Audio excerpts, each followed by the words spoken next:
નમસ્કાર, તમે જોઈ રહ્યા છો ગુજરાત શોર્ટ ન્યૂઝની ઇવનિંગ ટોપ હેડલાઇન્સ. દેશ અને દુનિયાની દરેક મહત્વપૂર્ણ ઘટનાઓ સાથે ચાલો શરૂઆત કરીએ આજના મુખ્ય સમાચારોથી. વડાપ્રધાન નરેન્દ્ર મોદીની પ્રેરણાથી સોમનાથ ટેમ્પલની વિરાસતના 75 વર્ષની ઐતિહાસિક ઉજવણી 8થી 11 મે દરમિયાન યોજાશે. પ્રધાનમંત્રી 10 અને 11 મેના રોજ 2 દિવસીય ગુજરાત પ્રવાસે આવશે. અયોધ્યામાં સરયુ નદીમાં સ્નાન દરમિયાન મોટો અકસ્માત સર્જાયો. એકબીજાને બચાવવા ગયેલા 3 યુવકો નદીમાં ડૂબી ગયા. બિહારના કાટિહાર રેલવે સ્ટેશનનો એક વિડીયો સોશિયલ મીડિયા પર વાયરલ થયો છે, જેમાં મહિલાઓ સાંકળીને લીલો રંગ લગાવતા જોવા મળી રહી છે. વિડીયો વાયરલ થયા બાદ આરપીએફે મોટી કાર્યવાહી કરી 9 મહિલા વિક્રેતાઓની અટકાયત કરી છે.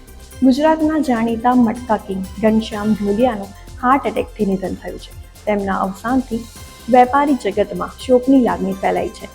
શક્તિ કપૂરે સોશિયલ મીડિયા પર પહેલાથી પોતાની મોતની અફવાઓને ફેક ગણાવી ખોટી ખબર ફેલાવનાર સામે કાયદેસરની કાર્યવાહી કરવામાં આવશે તેવી ચેતવણી પણ આપી છે. છત્તીસગઢના બાલોદમાં દીપડો પાઇપમાં ફસાઈ ગયો હતો અને લગભગ 6 કલાક સુધી ત્યાં જ બેઠો રહ્યો.